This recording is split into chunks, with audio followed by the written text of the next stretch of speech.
Hello everyone, कैसे हैं आप सब लोग। जैसा कि हम आप लोगों को पता है कि हम यूपी रेंट एक्ट के बारे में बात कर रहे हैं और सेक्शन 10 तक हमने कंप्लीट कर लिया है। मैं इम्पोर्टेंट सेक्शंस के वीडियो रिकॉर्ड करके अपने चैनल पे डालता रहता हूँ और यूपी सिविल जज मेंस के हिसाब से और यूपी एचजीएस में प्रिलिमिनरी के हिसाब से और मेंस के हिसाब से ये लेक्चर्स जो है वो आपके लिए हेल्पफुल साबित। सेक्शन 10 तक हमने ऑलरेडी कंप्लीट कर रखा है। सेक्शन 11 नहीं पढ़ना है हमें, बिकॉज वो छोटा सा अनइम्पोर्टेंट सेक्शन है। जो नेक्स्ट इम्पोर्टेंट सेक्शन है हमारा, that is section 12, deemed vacancy of building in certain cases. Deemed का मतलब माना जाएगा।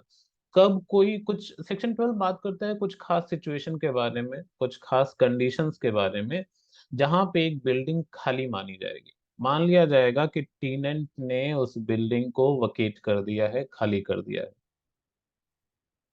ये बहुत ही इंपॉर्टेंट सेक्शन है, प्री के हिसाब से भी प्लस मेंस के हिसाब से भी।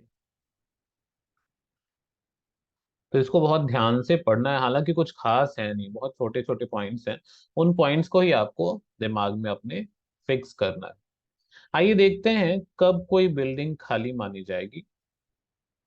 A landlord or tenant of a building shall be deemed to have ceased to occupy the building or part thereof. कुछ सिचुएशंस बता रहा है, सर्कमस्टांसेस बता रहा है कि कब ये माना जाएगा कि एक लैंडलॉर्ड या टेनेंट ने बिल्डिंग को खाली कर दिया है या उसका ऑक्यूपेशन खत्म हो गया है, ऑक्यूपाई करना बंद कर दिया है लैंडलॉर्ड ने या टेनेंट ने। तो पहली situation, if he has substantially removed his effects there from.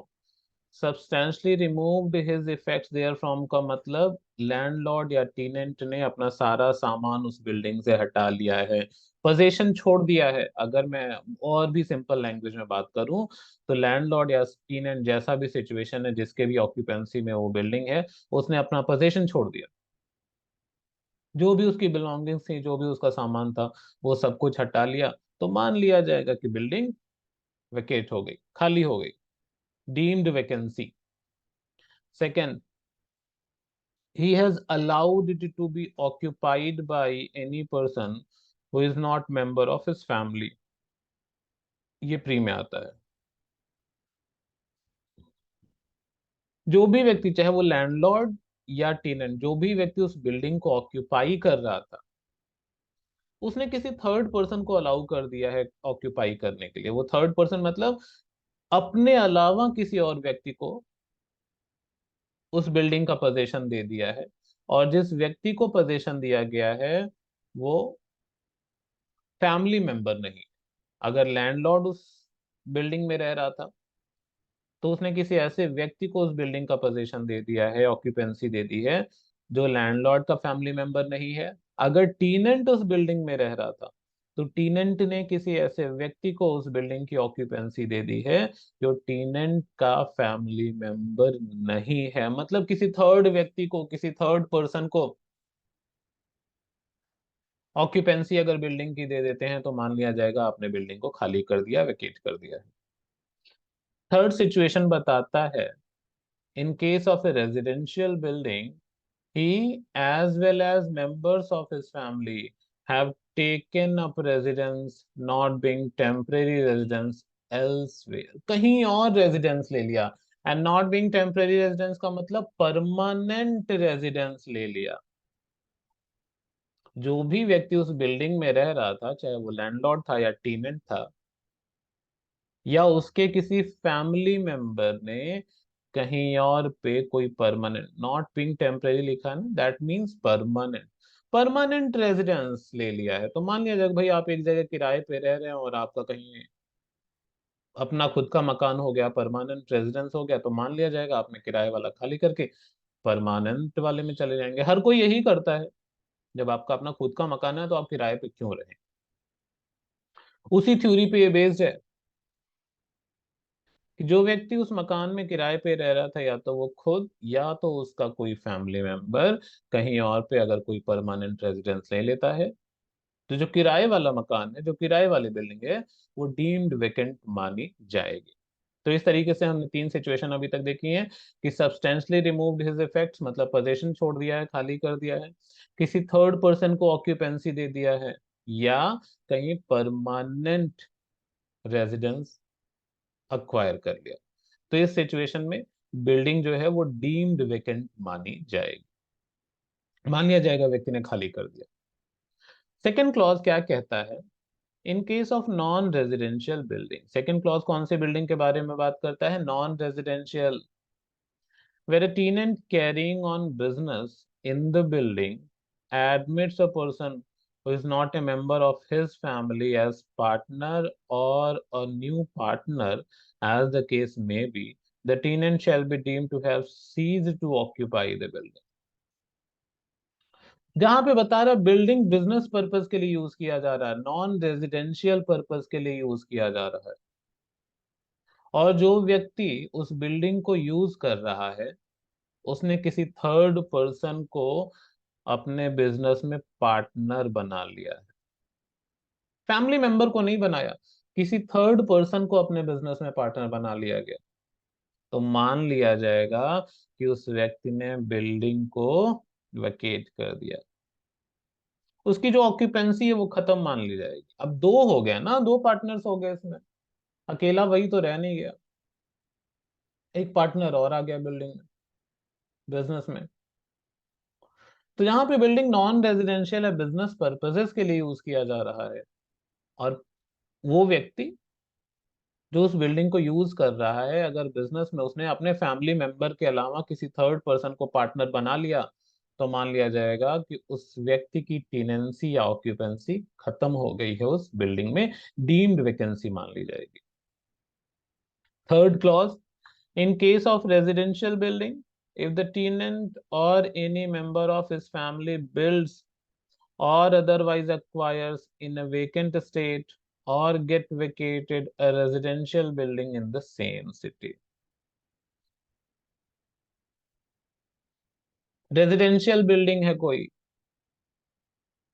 और उसमें जो टेनेंट है, जो व्यक्ति किराए पे रह रहा है, वो या उसका कोई फैमिली मेंबर कोई मकान बिल्ड कर लेता है, या कोई मकान अक्वायर करता है इन वेकेंट स्टेट, खाली मकान कोई अक्वायर कर लेता है, खरीद लेता है, या वकेट करवाता है रेजिडेंशियल बिल्डिंग, उसका अपना था, ऑलरेडी कोई किराएदार रह रहा था, उसने कह दिया भैया खाली कर, हमें आना। In the same city, municipality, notified area or town area in which the building under tenancy is situate, he shall be deemed to have ceased to occupy the building under his tenancy. तो ये simple सा clause clause third ये कह रहा है कि जहां पे एक बिल्डिंग पे में कोई व्यक्ति एज ए किराएदार, एज ए टेनेंट रह रहा है, जिस शहर में, जिस म्यूनिसिपैलिटी में या जिस नोटिफाइड एरिया या टाउन एरिया में, वो उस टेनेंट ने उसी सिटी में, उसी म्यूनिसिपैलिटी या नोटिफाइड एरिया या टाउन एरिया में कोई बिल्डिंग बना ली है, या अक्वायर किया है खाली बिल्डिंग, या कोई बिल्डिंग जो उसकी थी उसने खाली करवा दिया, या उसके किसी फैमिली मेंबर ने काम किया, तो मान लिया जाएगा कि टेनेंट ने जिस पहले वाले में, जहां पे वो एज ए किराएदार रह रहा था, एज ए टेनेंट रह रहा था, वो बिल्डिंग खाली कर दी। ध्यान ये देखना है कि सेम सिटी, सेम म्यूनिसिपैलिटी, या सेम नोटिफाइड एरिया, या सेम टाउन एरिया में नया वाला जो बिल्डिंग खरीदा गया है, या अक्वायर किया गया है, या वकेट करवाया गया है, सेम में होना चाहिए। सेम मतलब जिसमें आप किराएदार एज ए टेनेंट रह रहे हैं, जिस जिस एरिया में, जिस सिटी में, जिस म्यूनिसिपैलिटी में, उसी में नया मकान भी होना चाहिए, उसमें नया बिल्डिंग होना चाहिए जो आप अक्वायर कर रहे हैं या सेल परचेज कर।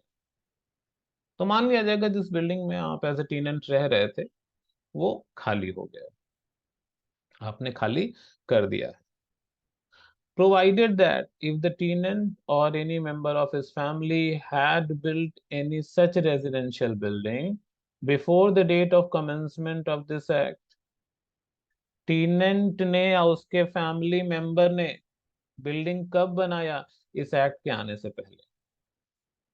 जो बिल्डिंग बनाई गई है टीनेंट के द्वारा या उसके फैमिली मेंबर के द्वारा, वो कब की है? इस एक्ट के आने से पहले की बिल्डिंग।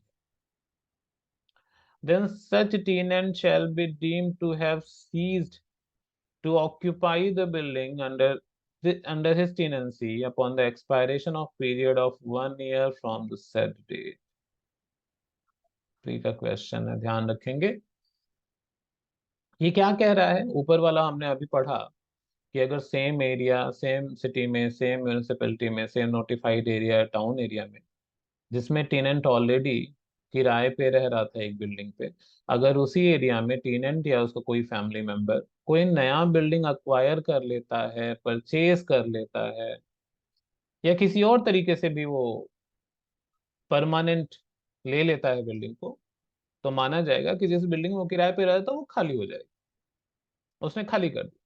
अब उसी का एक प्रोविजो आगे कहता है कि अगर बिल्डिंग इस एक्ट के आने से पहले ही बन गई थी, टेनेंट ने या उसके मेंबर ने इस एक्ट के आने से पहले ही वो रेजिडेंशियल बिल्डिंग बना लिया था, तो इस एक्ट के आने के 1 साल के बाद वो खाली मानी जाएगी। देखो लिखा है ना, provided that if the tenant और any member of his family had built any such residential building before the date of commencement of this act, इस एक्ट के आने से पहले वो बिल्डिंग बन गई थी, then such tenant shall be deemed to have ceased to occupy the building. कब माना जाएगा कि जिस बिल्डिंग में वो किराए पे रह रहा था उसकी ऑक्यूपेंसी वहां सीज कर गई, खत्म कर गई? under his tenancy upon the expiration of period of 1 year from the said date। जिस डेट को ये एक्ट आया उसके 1 साल के बाद, 1 साल बीत जाने के बाद मान लिया जाएगा कि टेनेंट ने जिस मकान में वो किराए पे रह रहा था वो मकान खाली कर दिया है। ये प्री का क्वेश्चन है, किस बिल्डिंग पे अप्लाई होगा? जो इस एक्ट के आने से पहले बनी। एक्सप्लेनेशन देखते हैं यहाँ पे क्या है। For the purpose of this subsection, a person shall be deemed to have otherwise acquired a building if he is occupying a public building for residential purposes as tenant, allotee or licensee। अगर tenant public building को भी acquire कर लेता है residential purpose के लिए, तो मान लिया जाएगा कि उसने जिस मकान में, जिस बिल्डिंग में एज ए टेनेंट रह रहा था वो खाली कर दिया है। The expression of any member of family in relation to tenant shall not include a person who has neither been normally residing with or nor his wholly dependent or such tenant। ये बता रहे family member कौन कौन कौन family member की definition में include होगा। तो अगर मैं इस डेफिनेशन को या इस एक्सप्लेनेशन को थोड़ा सा चेंज करके बताऊं या उल्टा करके बताऊं, तो फैमिली मेंबर वही होगा जो टीनेंट के साथ नॉर्मली रिसाइड कर रहा होगा और टीनेंट पे होली डिपेंडेंट होगा। वही तो टेनेंट का फैमिली मेंबर कहलाएगा ना, जो नॉर्मली हैबिचुअली टेनेंट के साथ रह रहा है और टेनेंट पे होली डिपेंडेंट है। ये प्री का क्वेश्चन बन सकता है, ध्यान रखें। Third A, clause third A क्या कहता है? If the tenant of a residential building holding a transferable post under any government or local authority or a public sector corporation or under any other employer has been transferred to some other city, municipality, notified area or town area, then such tenant shall be deemed to have ceased to occupy such building with effect from the 30th day of June following the date of such transfer, or from the date of allotment to him of any residential accommodation, whether any accommodation be allotted under this act or any official accommodation is provided by the employer in the city, municipality, notified area or town area to which he has been so transferred, whichever is later। कुछ खास नहीं कह रहा ये simple सा ये कह रहा है, जहां पे टेनेंट कोई गवर्नमेंट एम्प्लॉय है या किसी लोकल अथॉरिटी का एम्प्लॉय है या किसी पब्लिक सेक्टर कॉरपोरेशन का या किसी और एम्प्लॉयर के साथ में काम कर रहा है, और उसकी जॉब कैसी है, ट्रांसफरेबल जॉब है, एक शहर से दूसरे शहर में आप आते हैं। अब ये हुआ कि वो एक शहर में काम कर रहा था, वहां से उसका ट्रांसफर हो गया। तो कब माना जाएगा कि जिस बिल्डिंग में वो एज ए टीनेंट रह रहा था, वहां पे उसकी टीनेंसी खत्म हो गई? तो कहता है 30th day of June following the date of such transfer. जिस दिन ट्रांसफर हुआ, उसका जो अगला 30 जून आएगा, उस दिन मान लिया जाएगा कि बिल्डिंग खाली हो गई। फिर से मैं समझा देता हूँ। अगर कोई ऐसा टीनेंट है जो गवर्नमेंट एम्प्लॉय है, या किसी लोकल अथॉरिटी का एम्प्लॉय है, या पब्लिक सेक्टर कॉर्पोरेशन, या कोई और किसी और तरीके का एम्प्लॉयर के अंडर में वो काम करता है, और जो उसकी जॉब है वो ट्रांसफरेबल जॉब है, एक शहर से दूसरे शहर, दूसरे दूसरे शहर से दूसरे शहर जाता है। अब एक शहर में ऑलरेडी उसका अपॉइंटमेंट हो रखा, वहां से उसको उसका ट्रांसफर हो गया। तो जिस बिल्डिंग में एज ए टेनेंट रह रहा था, कब माना जाएगा कि उसकी टेनेंसी वहां पे एक्सपायर कर गई है, ऑक्यूपेंसी खत्म हो गई है?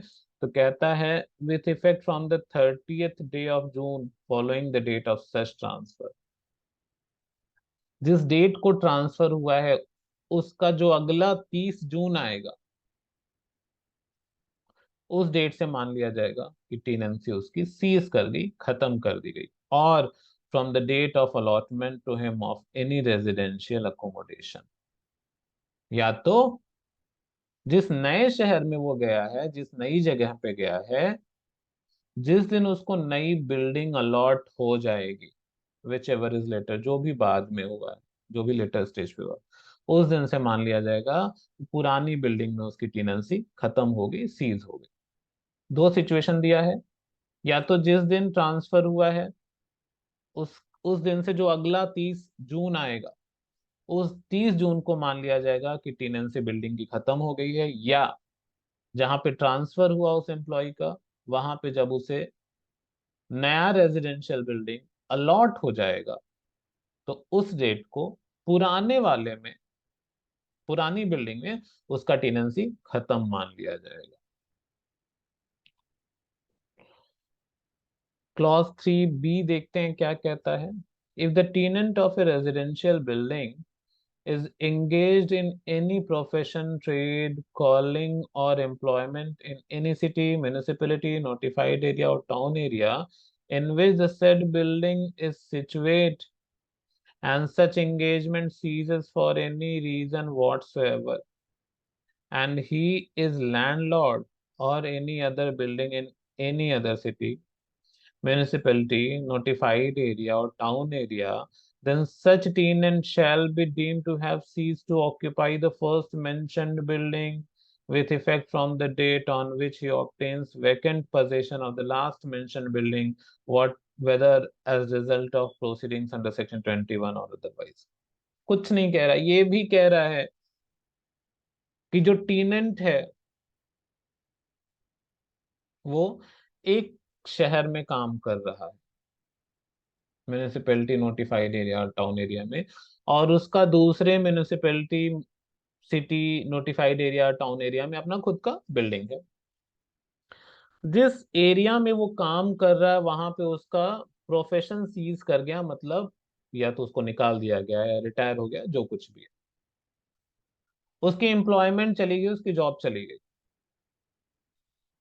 तो जिस दिन वो अपनी बिल्डिंग, जो उसकी खुद की बिल्डिंग है, उस बिल्डिंग का पोजीशन अक्वायर कर लेगा, वैकेंट पोजीशन अक्वायर कर लेगा, उस दिन माना जाएगा उसने अपनी पुरानी वाली बिल्डिंग को खाली कर दिया, डीम्ड वैकेंट माना जाएगा। मैं फिर से समझा रहा हूँ। जहाँ पे एक व्यक्ति है, वो एक शहर में एज एन एम्प्लॉय काम कर रहा है, और उसी शहर में किराए पे रह रहा है। दूसरे शहर में उसका अपना खुद का मकान है, जो उसने किराए पे चढ़ा रखा है। अब जहाँ पे वो काम कर रहा है, उसका उसकी जो जॉब है वो चली गई। तो जॉब जाते ही इमीडिएटली तो आप मकान खाली नहीं कर दोगे। अब उसको जाना है अपने मकान में, तो क्या करेगा वो? सामने वाले अपने मकान के किराएदार को बोलेगा कि भैया अब मेरी जॉब यहाँ से चली गई है, मुझे अपने मकान में जाना, आप मेरा मकान खाली करें। जिस दिन उसको अपने मकान का वैकेंट पोजीशन मिल जाएगा, उस दिन मान लिया जाएगा कि उसने जिस बिल्डिंग में वो किराए पे रह रहा था वो बिल्डिंग खाली कर दिया। ये सब प्री के क्वेश्चन है, थोड़ा ध्यान रखेंगे, मेंस में भी आता है इस section. Clause 4. Any building or part which a landlord or tenant has ceased to occupy within the meaning of subsection 1 or subsection 2 or subsection 3 or 3A, 3B shall, for the purpose of this chapter, be deemed to be vacant. कोई ऐसी building या building का part जिसे ना तो landlord ने occupy किया और ना ही टीनेंट ने, जब इन्हें मौका मिला तो ये ऑक्यूपाई नहीं कर पाए। ऊपर हमने देखा ना ऑक्यूपाई करने वाली सिचुएशंस, सब सेक्शन 1 में, 2 में, 3 में, 3A में, 3B में, ऊपर अभी पढ़ते हुए आए या 3B तक। तो वो जो सिचुएशंस ऊपर एग्जिस्ट कर रही थी या बताई गई थी, उन सिचुएशंस में ना तो लैंडलॉर्ड उस बिल्डिंग को ऑक्यूपाई कर पाया और ना ही टीनेंट, अगर टीनेंट ने ऑक्यूपाई करना था तो ना ही टीनेंट ऑक्यूपाई कर पाया। तो मान लिया जाएगा वो बिल्डिंग क्या है, वैकेंट है, खाली है। सिंपल सा था ये। क्लॉज 5 क्या कहता है, अ टेनेंट और एज द केस में be member of his family refer to in subsection 3 shall have a right as landlord of his residential building referred to in said subsection, which may have been let out by him before the commencement of Uttar Pradesh Building Regulation of Letting Rent and Eviction Amendment Act 1976, to apply under clause A of subsection 1 of section 21 for the eviction of his tenant from such building, notwithstanding that such building is one to which the remaining provision of this act do not apply. ये simple सा कह रहा है, बहुत simple सा, इसको अपनी language में समझिए। जहां पे सबसेक्शन 3 मैंने पढ़ाया ना, कि जहां पे टीनेंट का अपना खुद का भी मकान है और वो मकान को खाली होने के बाद जैसे ही उसको वैकेंट पोजीशन मिलेगा, मान लिया जाएगा कि भाई उसने पुराना वाला बिल्डिंग जिसमें वो एज किराएदार रहता था उसको खाली कर दिया। अब ये लास्ट वाला जो फिफ्थ क्लॉज है वो यही कह रहा है कि जो टीनेंट है वो अपने मकान को सेक्शन 20 के सब सेक्शन 1 के क्लॉज ए में एप्लीकेशन लगा के खाली करवा सकता है। देखेंगे जब सेक्शन 21 देखेंगे क्या सिचुएशन है, कैसे है। बट अभी इतना जानिए कि जो टीनेंट है जब उसको अपने मकान की जरूरत पड़ेगी और वो अपने किराएदार को इंटीमेट करता है कि भैया मुझे मकान की जरूरत है, मुझे मकान खाली करके दो, किराएदार अगर नहीं करता है खाली, या सेक्शन 21 वाली सिचुएशन अराइज हो जाती है, तो टेनेंट एप्लीकेशन लगा के कंसर्न अथॉरिटी को मकान खाली करवा सकता है। किस सिचुएशन में, जहां बिल्डिंग ऐसी है, लिखा ना, a tenant or as the case may be a member of his firm may refer to in subsection they shall have a right as landlord of any residential building referred to in the subsection which may have been let out by him before the commencement of this act। इस act के आने से पहले वो building किराए पे चढ़ गई। इस एक्ट के आने से पहले बिल्डिंग को किराए पे चढ़ा दिया था टेनेंट ने, अब उसको उस बिल्डिंग की रिक्वायरमेंट है। तो सेक्शन 21 सबसेक्शन 1 और क्लॉज ए में एप्लीकेशन लगा के उस बिल्डिंग को वो खाली करवा सकता है, भले ही बाकी के इस एक्ट के बाकी के सेक्शंस उस बिल्डिंग पे अप्लाई करें या ना करें, डजंट मैटर। तो सेक्शन 12 हमने क्या देखा, डीम्ड वैकेंसी के बारे में, कि कब माना जाएगा कोई मकान वेकेंट है। डीम्ड वैकेंसी का मतलब यही होता है। बहुत ही इंपॉर्टेंट सेक्शन है, ध्यान रखें। सेक्शन 13 क्या कहता है, restrictions on occupation of building without allotment और release, where a landlord or tenant ceases to occupy a building or part thereof। Building vacant थी बट ना तो लैंडलॉर्ड और ना ही टेनेंट उस बिल्डिंग को ऑक्यूपाई कर पाया, जिसे भी ऑक्यूपाई करना था। अगर लैंडलॉर्ड को ऑक्यूपाई करना था तो लैंडलॉर्ड ऑक्यूपाई नहीं कर पाया, टीनेंट को ऑक्यूपाई करना था, टीनेंट ऑक्यूपाई नहीं कर पाया।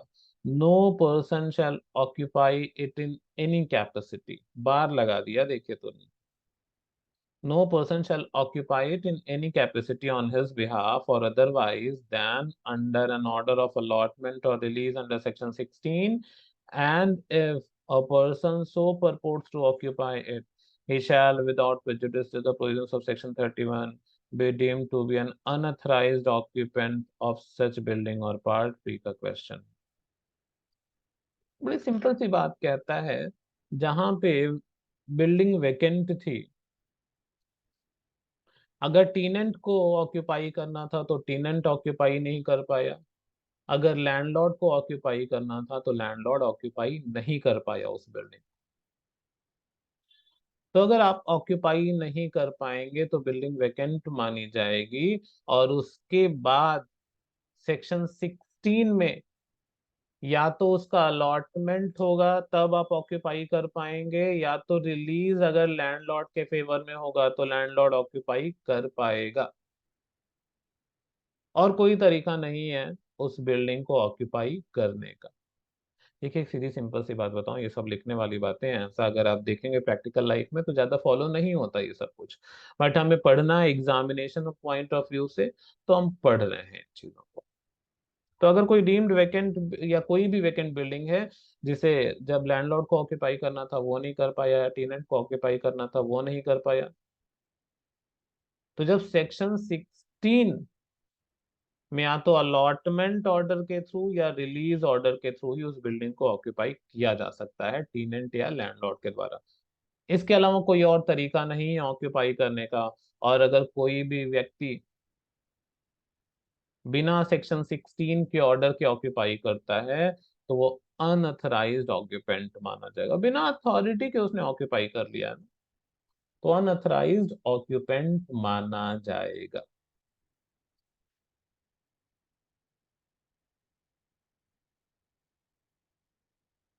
सेक्शन 14 नहीं देखना हमें, section 15 is important, specially pre के लिए ना, आता है इससे क्वेश्चन प्री में। Obligation to intimate vacancy to district magistrate, मकान खाली है तो भाई आपको डिस्ट्रिक्ट मैजिस्ट्रेट को इन्फॉर्म करना पड़ेगा। अगेन बता रहा हूँ, ये सब चीजें फॉलो नहीं होती है, बस हमें पढ़ना है एग्जामिनेशन पॉइंट ऑफ व्यू से, तो हम पढ़ रहे हैं।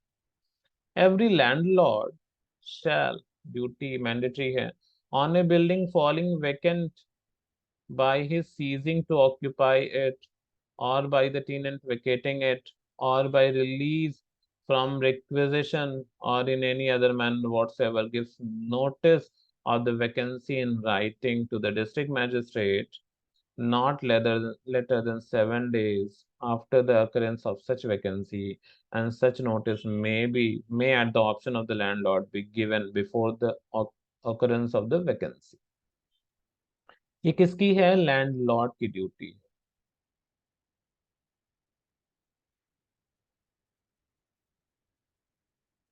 लैंडलॉर्ड की ड्यूटी क्या कह रहा है कि अगर कोई बिल्डिंग वैकेंट रह गई है, किस वजह से? लैंडलॉर्ड उसको ऑक्यूपाई नहीं कर पाया टाइम से, बिल्डिंग वैकेंट हो गई, या टीनेंट ने खाली किया है, बिल्डिंग वैकेंट हो गई, या सेक्शन 16 में रिलीज ऑर्डर आया है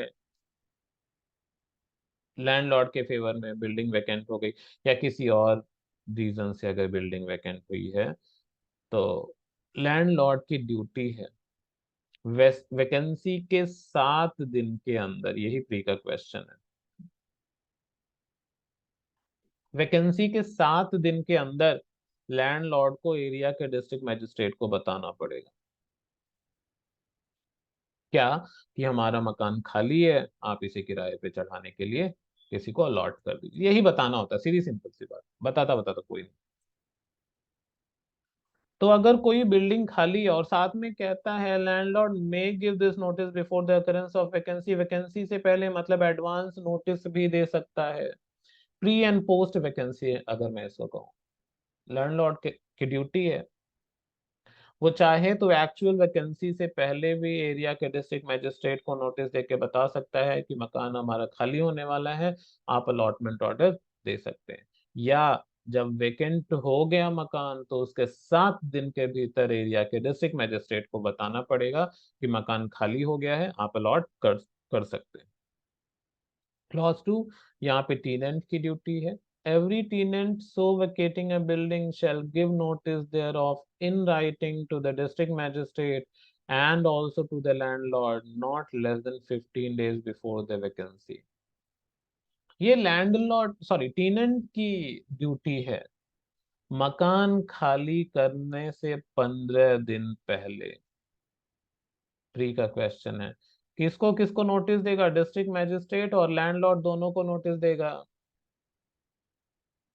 मकान खाली करने के 15 दिन पहले टीनेंट एरिया के डिस्ट्रिक्ट मैजिस्ट्रेट को भी नोटिस देगा और लैंडलॉर्ड को भी नोटिस देगा कि मैं मकान खाली कर रहा हूँ। The notice under subsection 1 and subsection 2 shall contain such particulars as may be prescribed. जो भी required चीजें हैं वो नोटिस में लिखी जाएंगी। The district magistrate, on being satisfied on an application made to him in that behalf that there was sufficient cause for the landlord or the tenant not to give notice under subsection 1 or 2 within time, may condone such delay. अब ये कॉन्डोनेशन of delay के बारे में बात कर रहा है, जो ऊपर हमने 7 दिन का टाइम पीरियड या 15 दिन का टाइम पीरियड पढ़ा है। अगर लैंडलॉर्ड उस 7 दिन के टाइम पीरियड में नोटिस नहीं दे पाता, या जो टीनेंट है वो 15 दिन के टाइम पीरियड में नोटिस नहीं दे पाता, और डिस्ट्रिक्ट मैजिस्ट्रेट को सेटिस्फाई कर देता है कि भाई उसके पास सफिशिएंट कॉज था, सफिशिएंट रीजन था टाइम से नोटिस नहीं देने का, तो जो डिस्ट्रिक्ट मैजिस्ट्रेट है अगर वो सेटिस्फाई हो जाता है आपके रीजन से, तो वो डिले को कॉन्डोन कर देगा और लेटर स्टेज पे भी आपके एप्लीकेशन को एक्सेप्ट कर देगा। तो आज की जो क्लास में हमने देखा सेक्शन 12 और उसके बाद से सेक्शन 13 एंड 15, 3 सेक्शन हमने देखा है। सेक्शन 12 जैसे मैंने बताया था बहुत इंपॉर्टेंट है, डीम्ड वैकेंसी मेंस के हिसाब से आता है, उसको उसके अकॉर्डिंग पढ़ेंगे, कुछ भी नहीं, ये लिस्ट है, आपको लिस्ट से रेडी करना है। सेक्शन 13 रिस्ट्रिक्शंस बताता है, और अगर उन रिस्ट्रिक्शंस को फॉलो नहीं करेंगे तो अनऑथराइज्ड ऑक्यूपेंट कहलाता है वो व्यक्ति। और सेक्शन 15 बताता है कि डिस्ट्रिक्ट मैजिस्ट्रेट को वैकेंसी के बारे में इंटीमेट करना है, कुछ टाइम पीरियड 7 डेज का और 15 डेज का दिया हुआ है। आज की क्लास में हम ये 3 सेक्शंस हमने देखा, होपफुली आपको समझ में आया होगा। जो नेक्स्ट लेक्चर होगा उसमें सेक्शन 16 के पे बात करेंगे, बहुत ही इंपॉर्टेंट सुपर इंपॉर्टेंट सेक्शन है प्री और मेंस के लिए। तो मैं जल्दी ही सेक्शन 16 को भी रिकॉर्ड करके अपलोड करूंगा। Thank you so much, everyone. Bye and take care.